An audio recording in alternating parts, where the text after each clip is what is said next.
नमस्कार, स्वागत है आपका न्यूज इंडिया में। मैं हूं आपके साथ उमंग माथुर और आप देख रहे हैं राजस्थान लाइव। आइए बुलेटिन की शुरुआत करते हैं राजस्थान के कुछ प्रमुख खबरों के साथ। आपको बता दें कि जस्टिस फॉर छाबड़ा जी संगठन की राष्ट्रीय अध्यक्ष पूनम अंकुर छाबड़ा ने शराब की दुकानों के समय निर्धारण करने की मांग को लेकर मुख्यमंत्री अशोक गहलोत को एक पत्र भेजा है।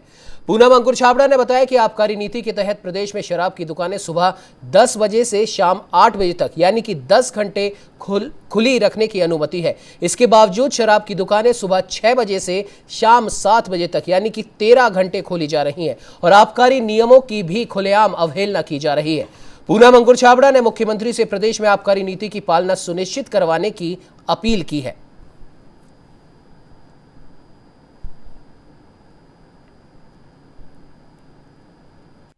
प्रदेश में जब तक संपूर्ण शराबबंदी नहीं हो जाती तब तक आबकारी नियमों के अंतर्गत ही शराब की दुकानों को खोला जाए।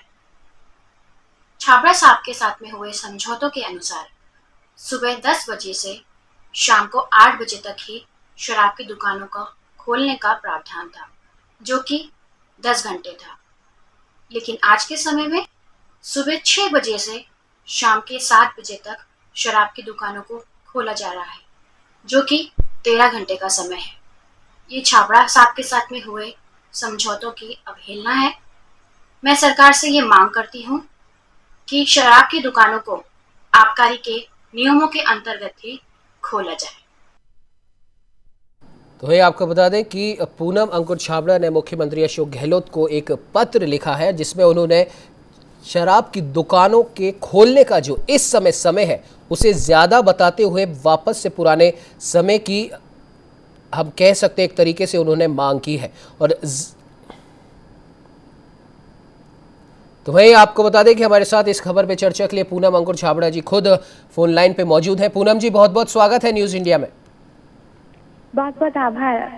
जी पूनम जी, आपसे विस्तार से जानना चाहेंगे, मुख्यमंत्री साहब को आपने पत्र लिखा है, क्या कुछ आपकी मांग है मुख्यमंत्री अशोक गहलोत से?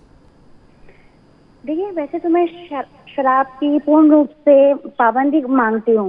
मैं चाहती हूँ कि पूरे प्रदेश में पूर्ण रूप से शराबबंदी हो, लेकिन जब तक सरकार शराबबंदी के लिए राजी नहीं होती है तब तक आबकारी नियमों के अंतर्गत जिस तरीके से शराब की दुकानें खुलनी चाहिए जिस समय पे, उस समय पर नहीं खुल रही है। और ये मांग यही है कि छाबड़ा साहब के अनशन के दौरान सुबह से शाम के 8 बजे तक ये समय जो है तय हुआ था जी, लेकिन अब सुबह 6 बजे से शाम के 8 बजे खुल रही दुकानों के 13 घंटे का समय है, लेकिन 10 घंटे का समय हुआ करता था। तो मेरी मांग सरकार से ये है कि जब तक आप रूप से शराबबंदी नहीं करते हैं तब तक आपका नियमों के अंतर्गत ही शराब की दुकानों को इन दुकानों को।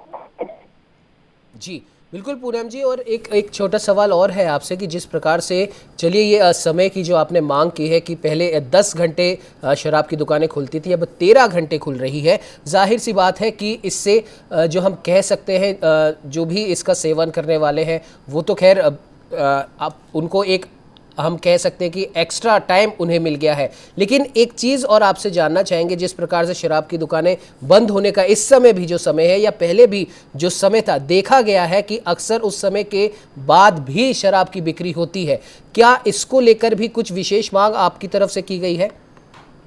बिल्कुल, इसको लेकर भी मेरी तरफ से मांग हमेशा जारी रही है और अभी कुछ 2 दिन पहले ही हमने आबकारी टीम के साथ में मिलकर उन्होंने स्पॉट्स पे लगभग 8 से 10 जगह पे मैंने स्पॉट्स बताए थे और वहां पर दुकान समय बंद होने के बाद भी वो लोग बेच रहे हैं और मैंने आबकारी टीम को ले जाकर सामने दिखाया है।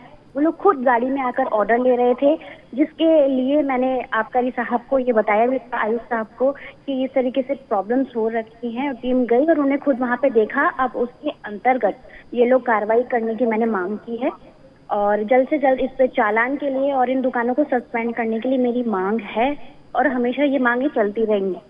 जी बिल्कुल पूनम जी, और अगर हम राज्य सरकार की बात करें, भले ही किसी भी पार्टी की सरकार हो, आबकारी जो विभाग है उसको राजस्व के लिए एक बहुत बेहतर विभाग माना जाता है। क्या आपको नहीं लगता कि अब हमें दूसरे जो डिपार्टमेंट है या जो दूसरी गतिविधियां हैं जहां से राजस्व की प्राप्ति हो सकती है उस और भी सरकार को ध्यान देना चाहिए, क्योंकि जब भी इस बारे में बात की जाती है या कोई चर्चा की जाती है तो हवाला दिया जाता है कि शराब की बिक्री से एक बहुत बड़ी मात्रा में राजस्व राज्य सरकार को प्राप्त होता है। कि हमें नहीं लगता कि अब हमें अल्टरनेट ऑप्शंस भी देखने चाहिए, क्योंकि पूर्ण शराबबंदी की मांग तभी ऐसा लगता है कि पूरी हो पाएगी। क्या लगता है आपको?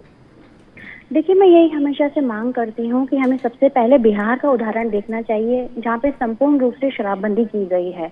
वहाँ पर उन्होंने राजस्व का जब देखा कि हमारे राजस्व का लॉस होगा, तो किस तरीके से एक ऑल्टरनेट राजस्व हमें किस जगह से प्राप्त हो सकता है, वो उन्होंने एथनॉल को राजस्व का अपना मुकाम बनाया।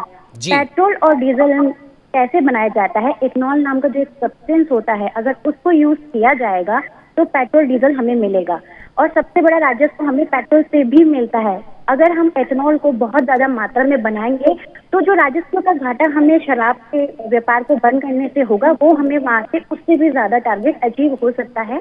और सरकार को इस बारे में बिल्कुल सोचना चाहिए, वहाँ का एग्जाम्पल लेना चाहिए, क्योंकि हमारे सामने ही ये बंद हुई है बिहार में जो शराबबंदी हुई है। तो ऑल्टरनेट जो है ऑप्शन बहुत सारे हैं, लेकिन सरकार जो है, हर सरकार आनाकानी कर रही है। आप ये सोचिए कि जिस युवा को आप शराबी बना रहे हैं, नशे का आदी बना रहे हैं, उनको अगर रोजगार दिया जाए, उनको अगर अच्छी एजुकेशन दी जाए, अच्छी मेडिकेशन दी जाए, तो ये जो युवा है, क्या ये देश की प्रगति में अपना अहम रोल नहीं निभाएंगे? बिल्कुल निभाएंगे। लेकिन अगर आज इस युवा को हम शराब का, नशे का आदी बना देंगे, तो हम किस तरीके के अपने समाज की कल्पना कर सकते हैं? हम ऐसे समाज में कैसे रह सकते हैं जहाँ पर युवा को नशे का आदी बनाया जा रहा है? मेरी मांग यही है कि संपूर्ण शराबबंदी जो होनी चाहिए, ये राजस्व सिर्फ दिखावा है, सिर्फ काली कमाई का एक जरिया है। जनता की जेब से जब 10,000 करोड़ रुपए का खर्च होगा, तब 1,000 करोड़ रुपए का रेवेन्यू प्राप्त होगा सरकार को। तो ये जो खर्चा हो रहा है, ये बिल्कुल गलत है। जनता का जो पैसा निकल रहा है जेब से, उन्हें अच्छी चीजों में यूटिलाइजेशन करेंगे तो मुझे लगता है कि राजस्थान जो है हमारा और प्रगति करेगा और विकसित होगा। जी बिल्कुल पूनम जी, बिल्कुल आपने सही कहा। कहीं ना कहीं अब देखने वाली बात होगी कि राज्य सरकार कब तक आखिर आपकी बात मानती है। हालांकि आप अपनी तरफ से भी कोशिश कर रही है, हम भी हमारे चैनल के माध्यम से आपकी बात सरकार तक पहुंचाने की पूरी कोशिश करेंगे। फिलहाल हमारे साथ जुड़ने के लिए, अपनी महत्वपूर्ण जानकारी हमारे साथ साझा करने के लिए आपका बहुत बहुत धन्यवाद।